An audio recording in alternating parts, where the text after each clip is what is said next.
What's up, Degenerate Nation? Welcome to the Big Bets on Campus podcast presented by BetMGM. I'm Stuckey, and joining me, as always, is Colin Wilson for the Week 3 college football betting recap. And a little, maybe look ahead to Week 4. Colin, Arkansas survived, but Petrino never in doubt. And I didn't have the money line, even though I called for the outright. So I had to start rooting for you. And I saw your meltdown and maybe lack of confidence reached a peak when you guys punted at the 44. What moment were you like, we might lose this game? And then when did you feel safe? They called for a punt on the 44-yard line, and KJ Jefferson was hot pissed coming off the field. Like, why are we doing this?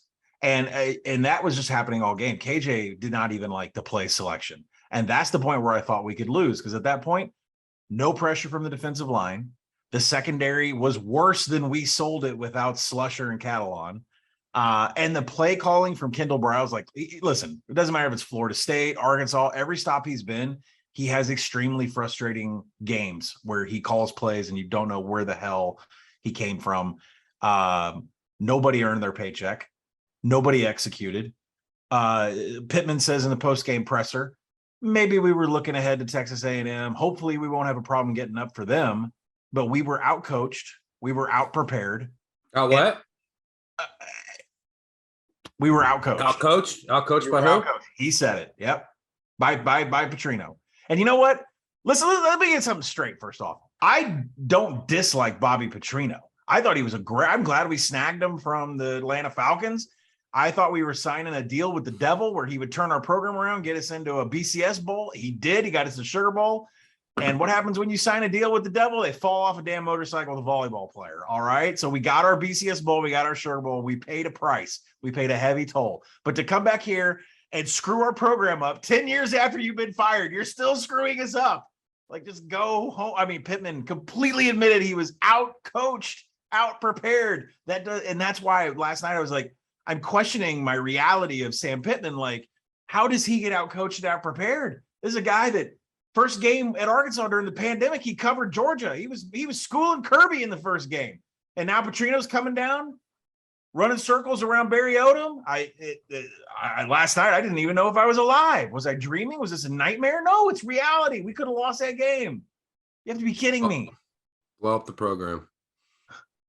It's not Chad Morris, North Texas punt return bad, but it was getting up there. That's why I listed all the worst. Like, it wouldn't have topped Citadel 92, but it would have been up there stuck. It would have been way up there.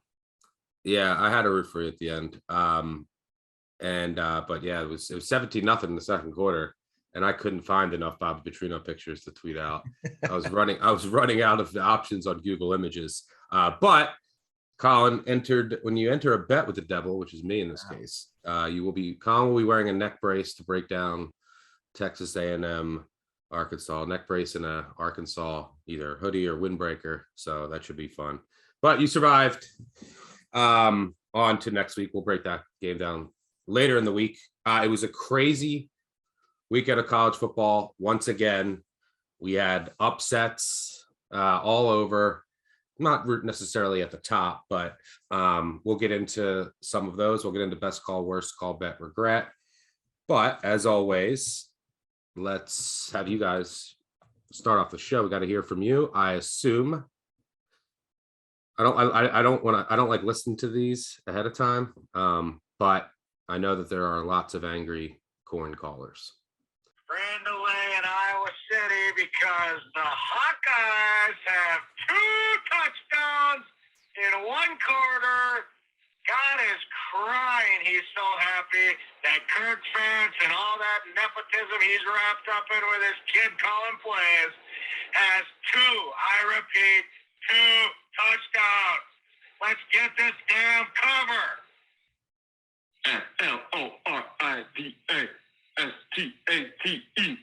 Florida. So yeah, Iowa, what a sweat. If Iowa didn't cover at 2:30 in the morning, after Nebraska didn't cover for me at noon, I would have never. I was boycotting corn for the rest of my life. I would have never ate corn. That game took years off my life. It took 7 hours. There was three separate lightning delays, and Iowa obviously held Nevada to no points. They had like 100 total yards, but it was a struggle. I don't think I could ever lay 23 again with Iowa. They broke a run late. Thank the gods. What a sweat. Yes, I'm making shirts, by the way. I said this on Twitter, making shirts that said, I survived Iowa minus 23 in 2022. And then on the back or something, my wife makes shirts for her bars, like the really good shirts. And it'll say like, it only took 7 hours, 4 lightning delays and a late broken run or something like that. It'll be funny. But yes, what a sweat. Iowa minus 23 gets there, which is a nice close to the night because Fresno State, who, Hainer got hurt. I had them plus 21.5 live. And Lincoln Riley's calling timeouts they were down up 28 and they get stuffed at the 1 to end the game. I was like, you got to be kidding me. Iowa better get in the end zone here. Moving on. Hey, motherfucker. Let's go. Tate Rodemaker season in full motherfucking effect. We're winning the ACC this year. We're winning the national title. No big deal. Yeah, congrats to Florida State on the win with a backup quarterback. I can never beat backup quarterbacks. We came in, they were down in the second half, and with Tate Rodemaker, who all Florida State Twitter, by the way, Ingram Smith, I was retweeting some of them, said we're done, the season's over. This is the worst quarterback in the history. Once I saw all those, I was like, oh, Louisville's cooked. Rodemaker comes in and just firing lasers. Johnny Wilson's a stud, by the way, and yeah, Florida State won, and Rodemaker was impressive, and Wilson was impressive. But a couple things: injuries for Florida State. You got to keep an eye on them. They lost a lot of key players. I don't know how serious they are yet. And we'll obviously see the Jordan Travis situation. Rodemaker, I think, USF transfer. He looked good. He's not supposed to be that good, but that game I think was more about Louisville than Florida State. They should have been up way more. First of all. Couple fumbles, driving a fumble at the 10 on a botched handoff. Penalties again. Scott Satterfield, this has been a problem throughout Scott Satterfield's regime. He talked about it all week. We got to limit penalties. Opening kick penalty. How many false starts can you have at home? The crowd's not making noise when you have the ball. How about the offsides on 3rd and 14 when they got to stop? Opening drive in the second half, 3rd and 14, get a stop, but they jumped. So then Tate Rodemaker runs for a first and they score a touchdown, flip the entire game. But just the lack of how about some adjustments? How about put a safety over the top and shade to Johnny Wilson instead of getting stuck with your 5'11", 5'8" corner on him, getting out jumped every play. Like nothing, like just the coaching and incompetence from this Louisville staff. And I was a fan of Satterfield. Thought he was going to have success here, but look, I know a lot of people that are Louisville fans associated with the program. They're fed up with this regime. Well, first off, Tate Rodemaker, I tweet out that his career turnover worthy play percentage is 13%. He comes in and throws an interception. I thought, well, I feel pretty good about my Louisville bet. He completely figured it out after that. Maybe it's finding Wilson, who's just a stud. I don't know who's going to defend that guy in an end zone, but not a 5'8" corner, 1-on-1. I'll tell you that. That was not a smart move. So he ends the game with 2 big time throws. He had 2 TDs, 2 big time throws. He had a pretty solid showing, and we'll see how it goes against the defense that can actually prepare for him. I mean, he only threw for 109 yards, 6 completions. That's an explosive, not moving the chains, not a lot of first downs, but there's a lot of explosive plays there. But betting on, and it's a different looking offense too. Yeah. So like if you're a different offense, but Louisville's impossible. I mean, you lay a bet with these guys, you have to know that you're going to suffer about 15 penalties. And you're going to suffer about 20 missed tackles. It's such a tough team to have a ticket on because they don't make it easy to watch them. Yep. All right, moving on. But congrats, Florida State. First 3-0 start since 2015. Jackie, I want the whole crew to come to the wedding. Y'all are officially invited to my wedding. It's next April. No college football, no college basketball. Colin, I want you to officiate. Producer Matt Mitchell, I'd like for you to be the DJ. Brett McMurphy, walk my fiance down the aisle. Stucky, you're my best man, bro. Love you guys. You guys. I'm in. Send us the details. And by the way, applause for the April wedding. Yes. I had a an invite to my wife's cousin's engagement party last night at 6 o'clock. I had to walk my fish, so I couldn't go. All right, moving on. The Louisville game capped perfectly, and nobody, not even Miss Cleo, knew how bad that defense was. Carved up like Thanksgiving turkeys by a backup quarterback in the second half. Guys, can we please stop with Nebraska? I mean, what are we doing? Colin decides, let's attack it from a different angle. Let's go Nebraska over 26 and a half.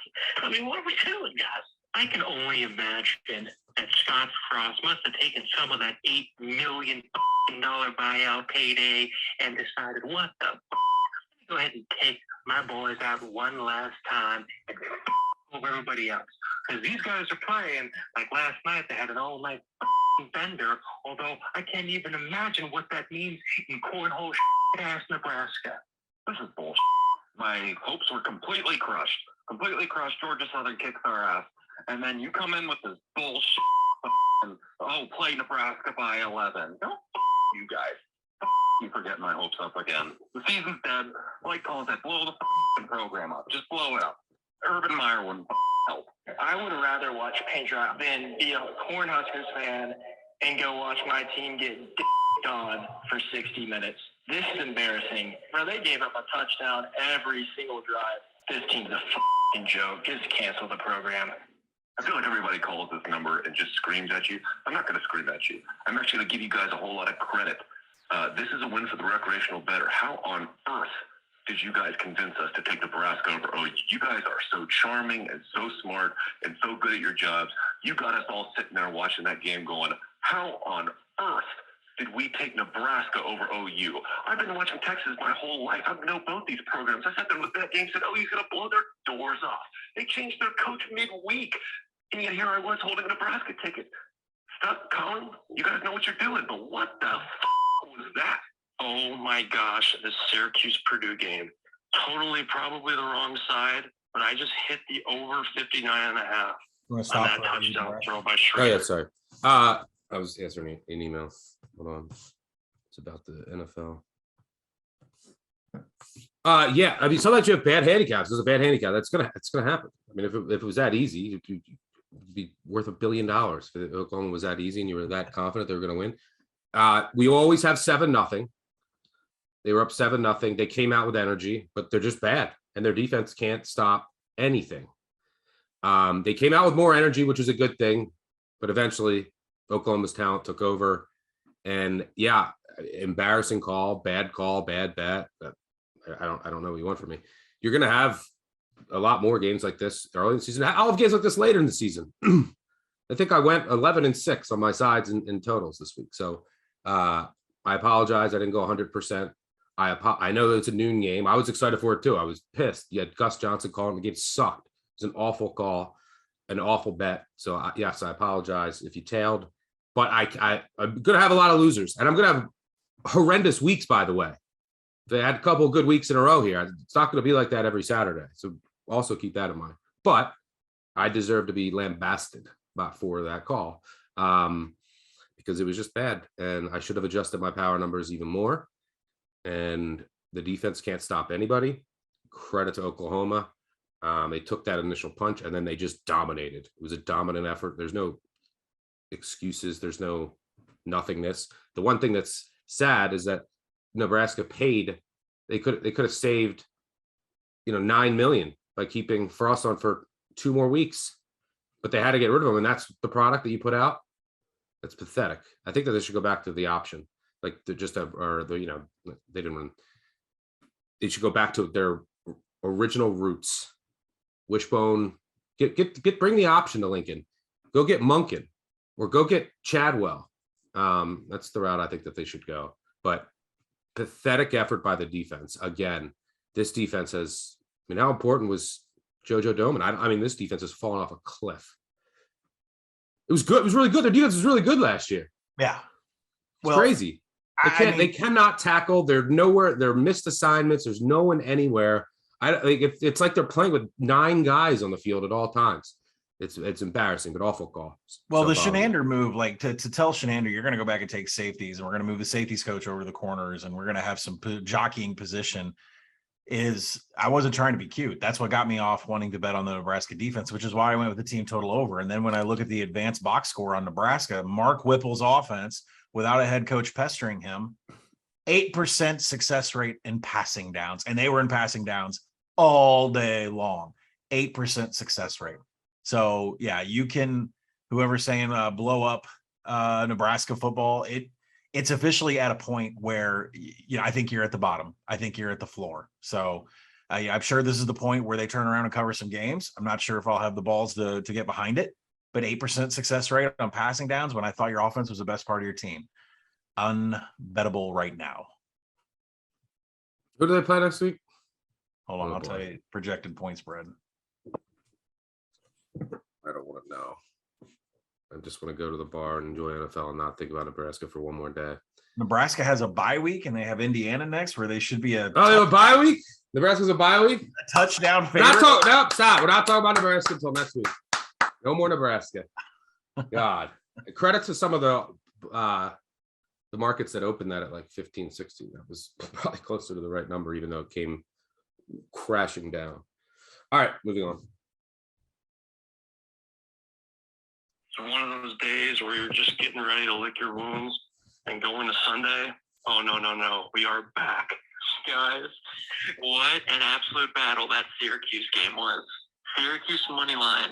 Jeff Brom might be the biggest loser on the planet, and Syracuse takes it home. What a win. I have been through a lot of betting wars in my time, but that Syracuse-Purdue game will go to the top of the list because that was an absolute dogfight for 3 hours.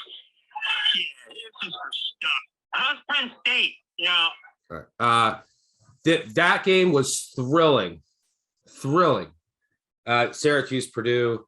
I actually thought when I was updating numbers today, I actually upgraded Purdue for it. I thought Purdue was actually better. And we got lucky there. Schrader, I was like, what happened to Schrader being able to throw it early? And then he drops that dot in the corner of the end zone under pressure to win it. And it was awesome. It was very enjoyable to get one like that. And yeah, you're right, because it was a war throughout. And I'm glad every number got there. Yeah. 72% post-game win expectancy for Purdue. That was the right side in the game. Syracuse was gifted a touchdown from Aiden O'Connell late in that game, 10-point lead. I thought I for all intents and purposes, I thought that game was over when they got the 10-point lead late, but credit to Purdue for coming back. Our wager wins. The money line round robin gets a little green check next to it, but Purdue, better team by far. Yeah, O'Connell was slinging in the first half. He was like 18 of 19. So yeah, tough one if you had Purdue, but we'll take it with Syracuse. I know you got daddy issues. You big daddies for a Penn State fan. You can't cheer for him. But the tweet to say this is a fade team down the stretch, dude, just stop betting them. You're so mad all the time.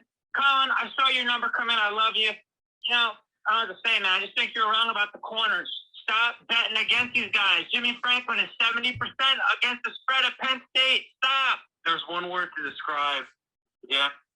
I had Auburn in a round robin underdog winning on parlay. That was it. That was wrong. Yeah, Penn State rolled. I don't trust Auburn's quarterback. Penn State's offense looked good. Still don't trust Sean Clifford. But yeah, I didn't have a bet on Auburn. I did. Both teams had 6 trips inside the 40-yard line, 6 scoring opportunities. Auburn came out with 13 points. Penn State came out with 34 points. And that is the difference between your Mike Yurcich, offensive coordinator, and whatever the hell it is Brian Harson's doing down there at Auburn. And you're right. You have to have a quarterback, and they don't have it. So good for Penn State.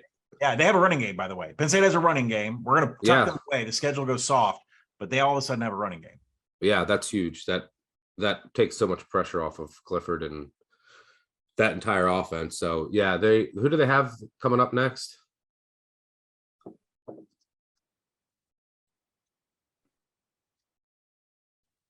Central Michigan comes in expecting over a 3-touchdown spread. What was Central Michigan doing? Did I see that final score? They were like,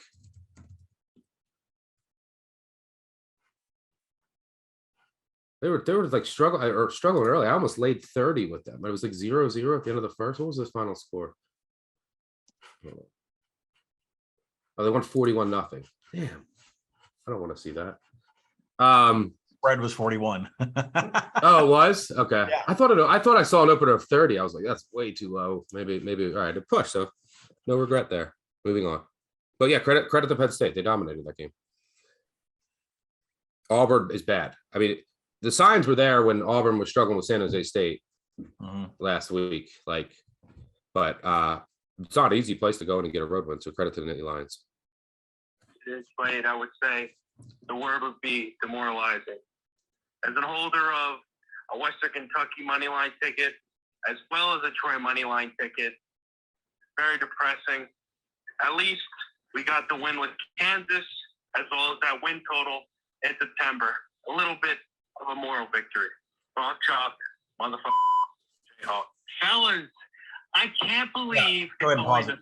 Kansas. So Brett McMurphy, I know you listen to this pod. You better rank Kansas tomorrow. Kansas win total has already cashed.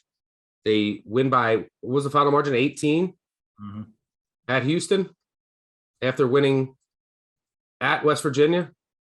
This team's a rocket ship. And they had a delay. And they had a rain delay. Minor Nation. I wonder if we're going to hear from Minor Nation. I doubt it. Oh, did they lose to New Mexico 0-4 against the spread? Never going to hear from our friend again. They haven't seen pizza in months. They're famished. UTEP had 7 turnovers. I'm sorry. I don't know how we veered off. UTEP had 7 turnovers, 2 scoring drives, and 3 punts. It was bad. It was bad. But Kansas, I mean, to switch back to Kansas, I'm so happy they've cashed their season win total over 18 points on Houston, which is a team that's supposed to like win their conference. I don't know what to expect going into conference play. We got to keep betting on Kansas until they prove us wrong. And then going back to the money line parlay, I had so many heartbreakers starting with Western Kentucky. Western Kentucky post-game win expectancy 82 Unreal. for them against Indiana. They had a kick to win the game, went to overtime, missed another kick, blocks, misses, everything. Indiana had no business running out of there with that win. Yeah, walked it off with a 51-yard field goal. They are terrible. Excuse me. They are terrible. Worst 3-0 team in the history of sports. Indiana. So you got to take Nebraska, right? In 2 weeks, Nebraska over Indiana in 2 weeks. Oh, stop. We're not talking about Nebraska until next week. By the way, yeah, Houston has not looked, just all the credit in the world to Kansas and Lance Leopold. They have, Houston has not looked great. The AAC is wide open, and guess who's got a shot, baby? Tulane, the Green Wave, upset Kansas State. You know why? Because Willie Fritz has big balls and a brain, most importantly. 4th and 1, late, minute and a half to go. Their own 20. I'm tweeting, go for it, please. Tulane win total. I think you have Kansas State win total, so sorry. But I think they'll still get there.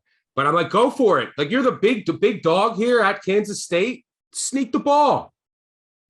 Brought in his offense. Announcers are saying they shouldn't be doing this, of course.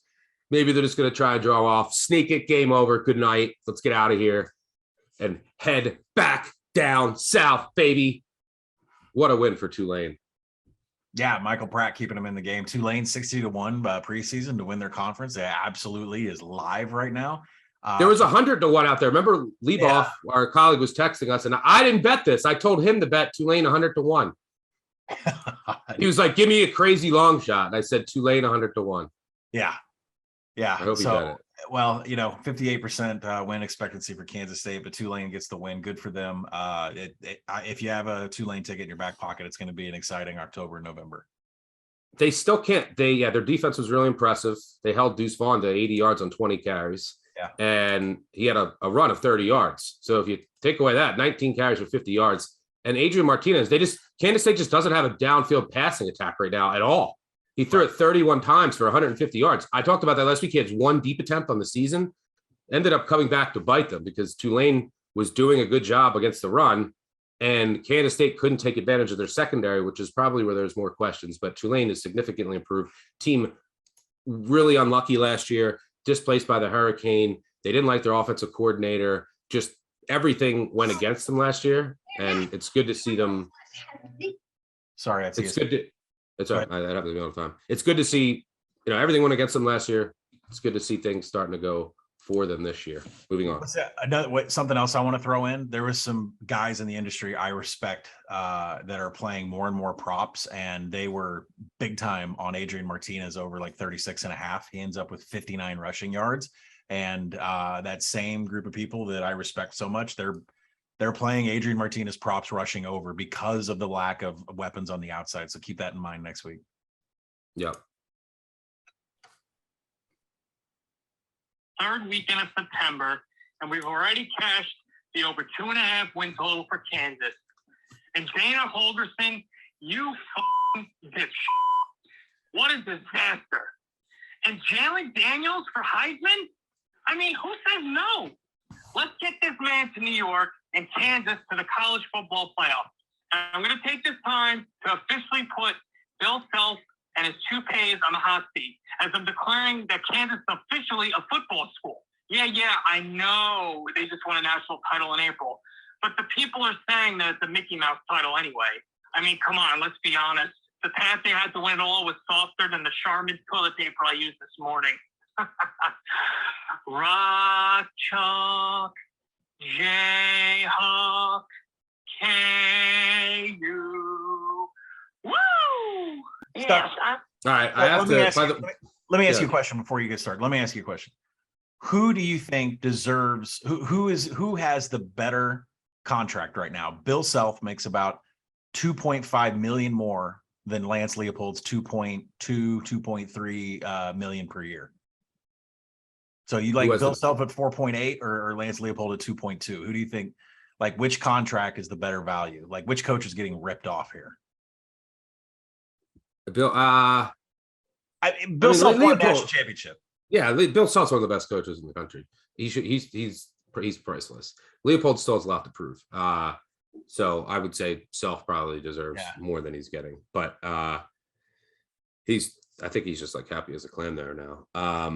But yeah, I love when people saying, by the way, we have caller of the week each week. This is the first time listening to this voicemail. So where you get either a cash prize or something else from me, you can always choose the cash option. And then you're in the running for caller of the year. And when you call into the future, you have to identify yourself as who you are that you won. Ooh. I just had ESPN happen. You have to identify yourself that you won a previous week because you got to add to your body of work for the Haiti Smith Award at the end of the year for the best caller. And then you get a decent sized cash prize. So we'll see who wins it. But that was a good one. I love when people sing. And who says no to Daniels Heisman? Tate Rodemaker says no. Moving on. I just want to make a comment on the game now between Missouri and Arkansas. Colin's grandma making an appearance. Number one, Petrino's over there acting like the game's over. It's halftime, that's all. Somebody needs to tell him it's just only halftime. He can lose this ball game, you know. He needs to get excited about something because I tell you what, I imagine that he probably has to fight temptation every day the way he's at it. I don't really think this boy's going to win this ball game. And somebody needs to walk over that sideline and kind of calm him down, you know? Bye. Hey, Colin. Sounds like she might have had a little second half bet wager on Arkansas on the comeback. Listen, I love Grammy. She called me after she left a voicemail. I called that voicemail. Oh, boy. She had the Chevis Regal out. She was a little hot that Petrino came off that sideline all happy and bouncing up and down, looking like he was just full of vitality, not even close to death. Reverse Benjamin Buttoning, back to youth. My grandma was so mad about it. She called the hotline. Listen, Grandma had some interesting things to say to me about Jimbo and Saban. So I will make sure I get her to call back later because she's using. Well, they're going to play each other. We better hear from her that week. Well, she's going to defend Saban because she hates Jimbo. So I appreciate Grammy calling in, and I look forward to more Alabama calls here coming up. I just wanted to thank you for your Arkansas handicap. There's no one who knows Arkansas football like you do. I mean, a lot of guys try, but no one comes close. I did watch that Pittman press conference, and you were right. At the end, his lips did curl up just imperceptibly. So as soon as that line came out, I hit it. So I appreciate it. And I was away all day, so I didn't get to see the game, but it's probably finished by now. I'm just going to go in the house and withdraw all my winnings. Thanks. You're the best. Take care. Real cool, Tennessee, scoring on that last touchdown to push it up. That was amazing. Wow. Listen, it was an FCS game, so I know you can't get down as much. So, but I don't know if we apologize for me giving out advice on Arkansas playing Missouri State, considering the way Arkansas played. I think what's interesting is Missouri had 7 drives that eclipsed the 40-yard line. They only got 13 points out of that. Their points all came off of explosive plays. So if you try to build a handicap on Arkansas, I guess when they decide to start playing, when they're actually prepared and actually being coached, that's Barry Odom's defense is we play well in the red zone and we will give you the rest of the field. So a team in the SEC with an explosive offense can dice us up. I'm not sure that's going to be. But you saw that, right? When Slusher and Catalan went out, I had to get out of some of my under, because as soon as they went out, since he had a long touchdown pass, there was guys wide open behind the defense, which doesn't happen as often when their secondaries at full strength. And you have an All-American safety that's out for the year. Yeah, I'm going to have a hard time not playing the over on Arkansas, Texas A&M this week. It's a number I project at 57.5. And I'm sure after what Miami and Texas A&M was last night, it's going to come in well lower than that. And I think Arkansas is just extremely leaky in the secondary. They're not getting pressure. I'm not saying Texas A&M is going to score a whole bunch of points or they're offensively as smart as Petrino's. But at the same time, like this Arkansas defense, like I said, it's leaky. Also, and so you could give credit to me for Missouri State. You're gonna get your damn neck brace on Thursday, so I can't. That's your credit. That's your fine. Good job. Fair. I'm trying to think if there was anything else I wanted to say on that game. No. All right. Good call there. Josh Heupel, you chinless. You. Balls. See you in 2 years when you're fired. Watching. What is Tennessee? Why was he bad at the balls? Well, Tennessee's went over, right? They went over against Akron. Let me get the final score here. Yeah, so the open 71.5, closes 67.5, and the game ends 63-6 because Heupel's trying to shove one in there at the very end. So it goes over the closing total of 67.5 because of what Heupel's doing there, causing all the bettors that had the under to lose. And what is Heupel doing? Like, does he have a bad relationship with Joe Moorhead? Like, why are you really trying to push 63 points? I don't know what that was all about, but this goes back to the Mike Bobo school of thinking in offense. Never take knees, always score every possession. Lane Kiffin does not know how to take knees either. In this field goal, and they're gonna blow this game. I know it. This is classic Mustang football right here. Maryland to his brother. Damn it, it's over. I mean, they're up 7 and it's over. So I'm just gonna live bet +2.5 and go off. I was right. SMU, dude.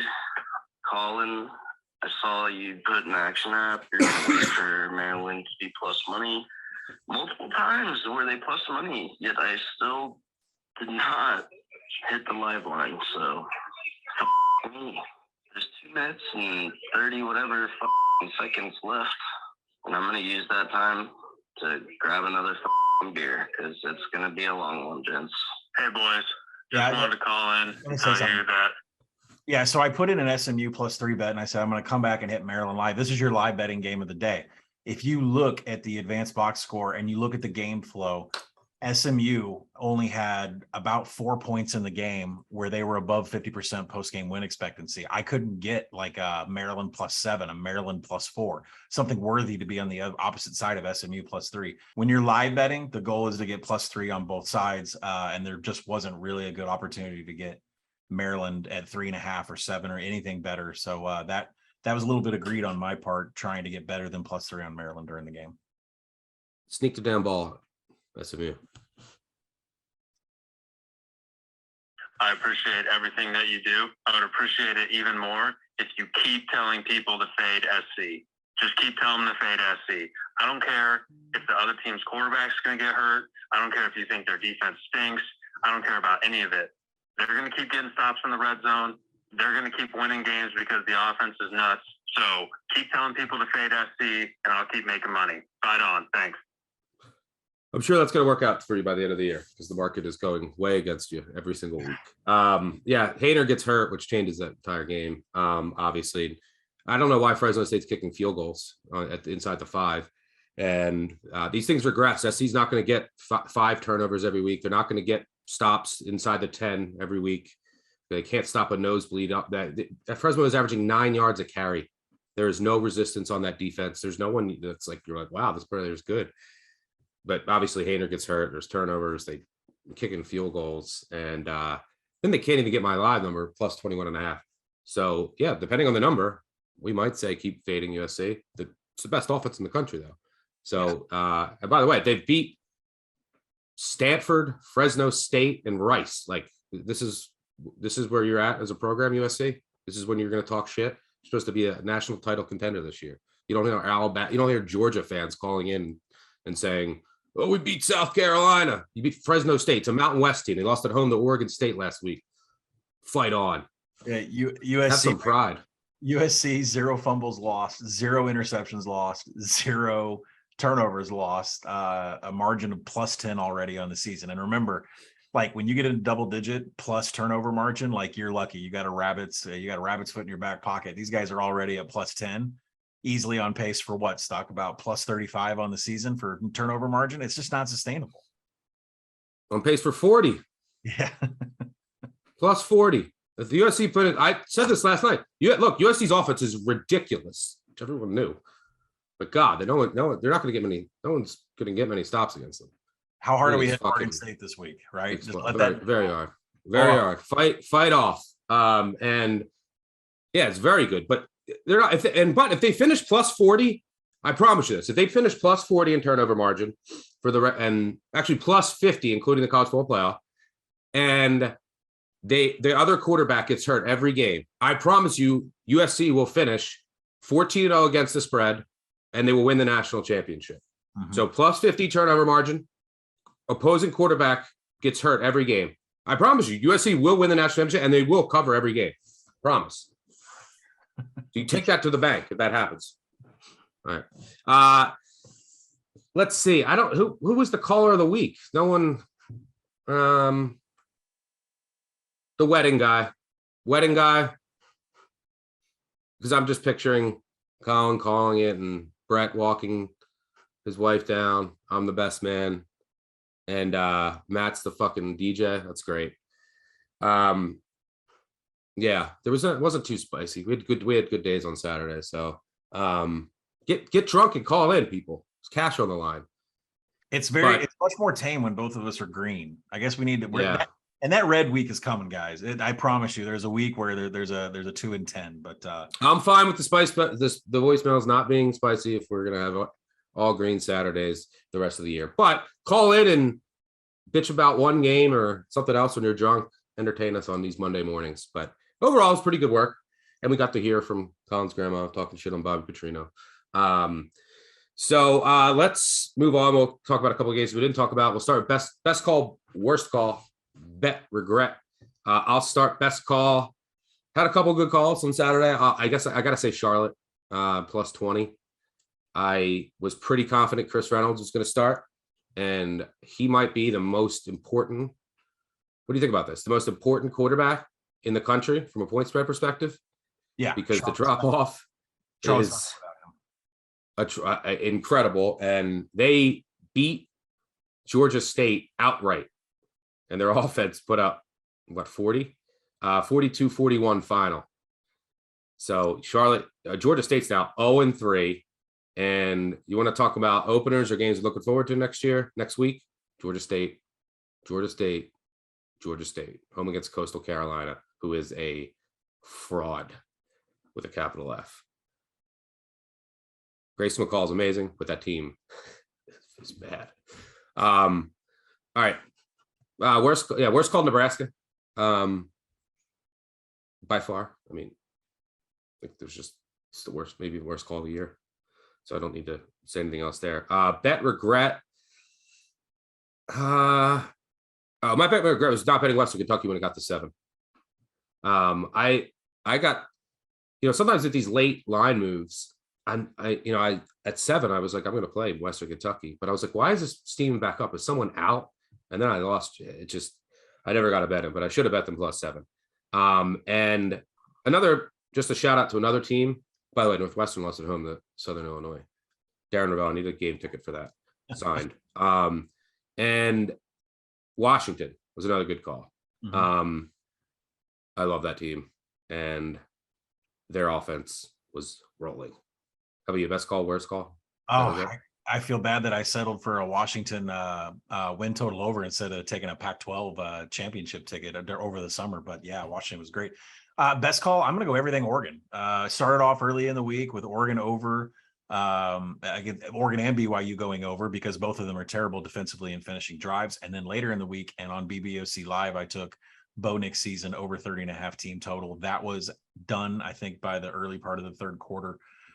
So good job by Oregon. The home road splits with Bo Nix just continue to pile on no matter where he's at and what he calls a home stadium. BYU's defense is allowing tons of explosive plays. Oregon football is going to be exciting. But they're like Arkansas when I say leaky defense. Teams can get back into the game, which is kind of interesting watching your best call with Washington, Michigan State getting back in that game when Peyton Thorne can't hit the broadside of a barn. Jaden Reed is sitting back in East Lansing. So something to watch there for the Washington defense. Worst call, listen, we've covered Nebraska ad nauseum, so I'm going to pivot over to say UCLA should not have won that game against South Alabama. I wanted that for South Alabama win total, but I think we'll still get there. South Alabama is legit. UCLA had no business winning that game whatsoever. I have adjusted my power ratings completely. UCLA, I had about a touchdown higher than where this game opened. So, it's definitely going to be the worst call of the day outside of Nebraska. And then bet regret is absolutely Tulane. I had somebody tweet me saying, like, why are we not betting Tulane? Why are we not? Your power ratings say it's 7. Yeah, I made Kansas State just a 7-point favorite, and I don't know why I wasn't all in on that. And I just maybe had too much Deuce Vaughn and Adrian Martinez love in there, and I thought the trench would be a problem. It wasn't. Yeah, I was right about the trenches too, but they held up, which is a really good sign. Yeah, so that's bet regret. Yeah, South Alabama should have won that game. Man, the Sun Belt it's going to be fun. It's good. Yeah. How about the App State win? By the way, did Boone burn down? Did we find out? Well, thank you, Troy, for a safety that allowed. That made no sense. Up 4 and you go take a safety. Why would you put a field goal in play? That was insane. The perfect helm. If you haven't seen that video, I'm sure you have. But App State walks it off with a Hail Mary. Mm-hmm. Insane. Insane. All right, I'm going to give you a couple thoughts on just a couple other games. See if you had any takeaways. Good call in Georgia, by the way. They rolled. They are damn good. Like they've risen a lot in my power ratings. I thought that there was a huge gap potentially between them and the top. Doesn't look like it. They have reloaded. They dominated South Carolina, 48-7. Penix, by the way, threw for 400 for Washington. Let the purple rain. Michigan rolls. Mm-hmm. Baylor rolls. Ole Miss rolls. These are credit to Penn State for rolling. Alabama rolled as is expected. Wake Forest barely held on against Liberty, 37-36. Ohio State put up 77 on Toledo. Whew. Toledo defense is supposed to be pretty good too. And then Ryan Day was in the presser saying, like, we didn't do this right. We didn't do this. I'm like, they put up 80. Yeah. Still waiting on Alabama. Like Ohio State has figured it out in the post Jackson Smith and Najigba world. Like Alabama is still trying to be that explosive. I know the score was big, but Bryce Young needs to connect with a couple more wide receivers, but Ohio State's there now. Yeah. Texas ends up pulling away late. Clemson rolled. So a lot of these top 25 teams roll. By the way, Colin gets his San Diego State total call wrong again. It stays under. We'll be looking to keep that streak going next week. USC rolled. So gotta mention Bowling Green beating Marshall. Bowling Green Marshall. I did not see that coming. It was a letdown city, but I thought that they would have way too much talent. But Marshall, it was a good spot for Bowling Green. They lost to an FCS team the week before, and Yeah, I was disappointed in Marshall there. Luckily, on their win total, just them to win the belt. But the two most interesting top 25 scores that we didn't talk about, and NC State took care of business. I know they covered. I think you had the under there, which was a good call.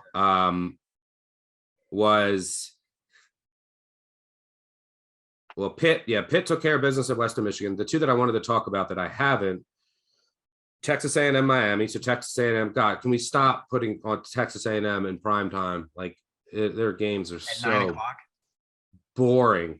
Max Johnson finishes 10 of 20 for 140 yards. Like it's good for what Texas A&M was doing. They just wanted to win their defense. I should have played that under. That's another bet regret. And especially when it got back to 45, over 45. Texas A&M averaged under 4 yards a carry. And I mean, watching that game, I thought Miami was so much better. And they look, I mean, what, they outgained Texas A&M 400 to 260. Mm-hmm. Like, but the passing game for Miami just was not explosive at all. Miami had 6 trips past the 40-yard line offensively, only 9 points. It was a pretty pathetic performance once they got close to scoring position. Yeah, they couldn't hit any explosive plays in the passing game to break through. So, but yeah, I mean, they put up 400 yards, but just the passing game was just lacking a little bit. And then, yeah, execution once they got over. I mean, the Texas A&M offense is still, oh, God, so hard to watch. 38% overall success rate on the game, still about, 8% less than national average. So, yeah, there's some work to do for Texas A&M. And was there any other? Oh, Florida. That was another. I had South Florida there.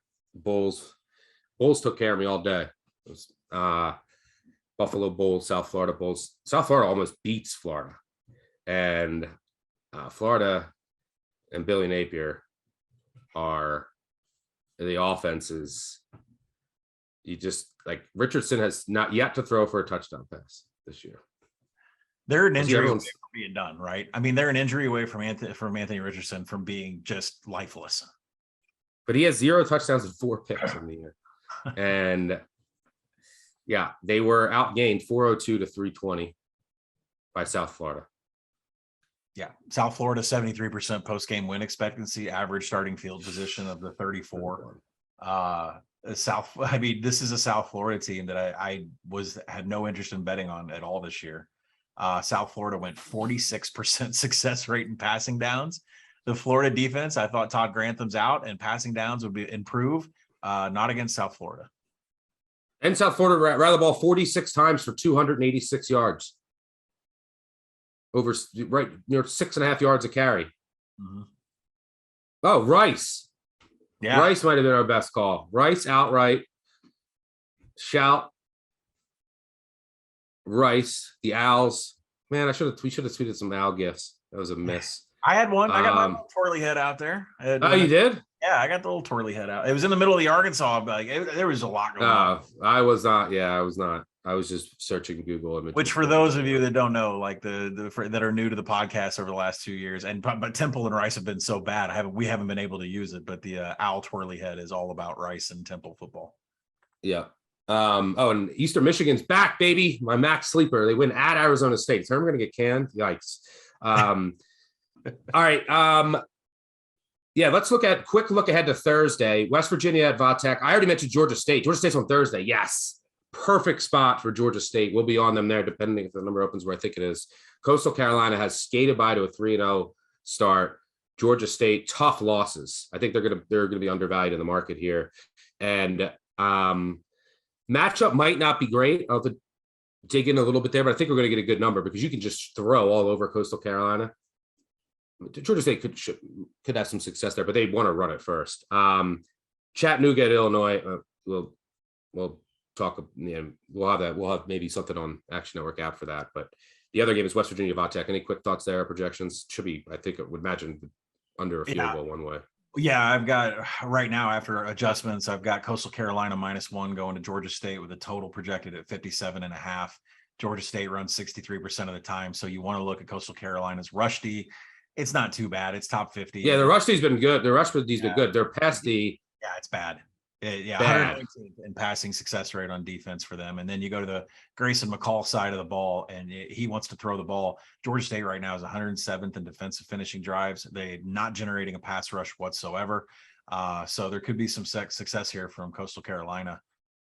Yeah, let's hold off about Tech until the new BCS, so we don't go too long here.